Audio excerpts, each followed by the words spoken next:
Marc Thiessen, an American Enterprise Institute scholar who has studied vehicular attacks for years. He is also a Fox News contributor. And Dr. Robert Pape, who is director of the Chicago Project on Security and Terrorism, both experts in the field. And good to see you both tonight. Thank you very much for being here. Yeah, thanks for having me. Dr. Pape, let me start with you. You have studied, you and your team have a database that studies the behavior of every suicide bomber that you can track. So we're still trying to put together the pieces of who's involved here, but what can you glean from it so far?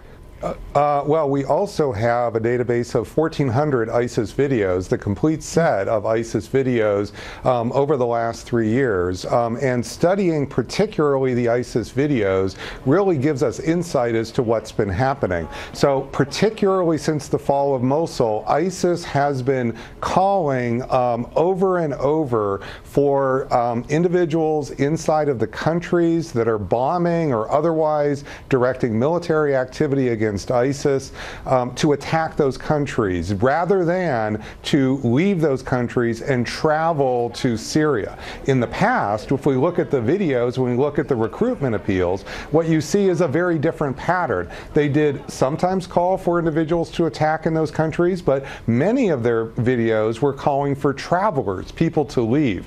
In the last few months, since Mosul fell, you're seeing a dramatic shift in the video propaganda, which is the heart of ISIS's threat to the West. I just want to point out, I'm going to get to Marc Thiessen in just a moment. We are just learning, Spanish police are telling us that there is an operation that is ongoing at this hour outside of Barcelona.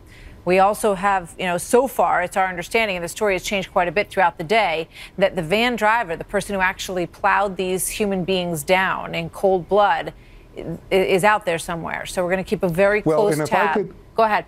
And if I could just add, this would not be weird. What we also have done is studied the networks of the cells that have been plotting, particularly in the United States and Europe. And what we see are networks. We see networks of friends, networks of relatives, and undoubtedly, this is one of the things driving the authorities in Spain to be looking for connections. Yeah, and Marc, you have studied this in depth as well.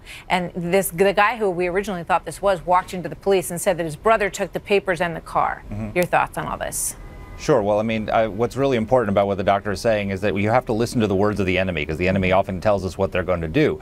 The fact is 7 years ago, Al-Qaeda in the Arabian Peninsula published a magazine called Inspire, in which they published an article called The Ultimate Mowing Machine, which urged jihadists to use a pickup truck as a mowing machine, not to mow grass, but to mow down the enemies of Allah. And they laid out in great detail how to carry out these vehicular attacks.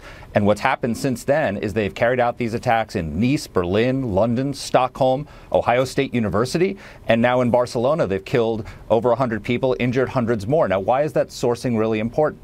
Because just this month, the latest issue of Inspire just came out, and it urges them to carry out attacks on trains in the United States and in Europe. They have a list in the magazine of train routes in the United States. The #1 target listed in here is the Acela corridor between Washington, New York, and D.C.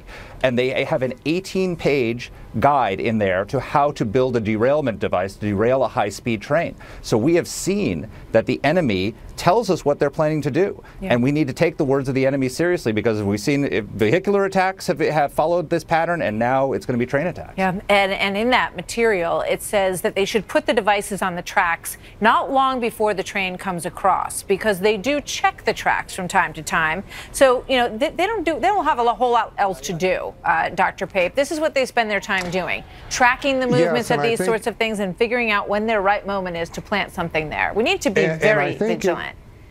We need to be very vigilant, and we need to realize that they practice, they review in detail past attacks to make better and improved attacks into the future. These are not first-rate or just amateurs who are getting lucky here or there.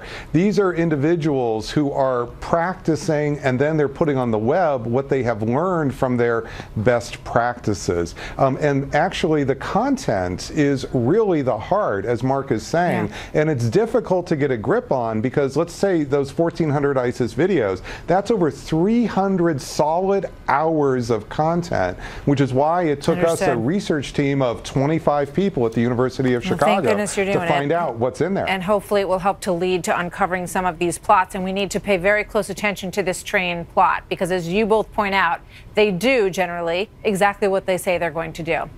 Gentlemen, thank you so much. Thanks, Great to have Mark. both of you with us tonight. Thank you.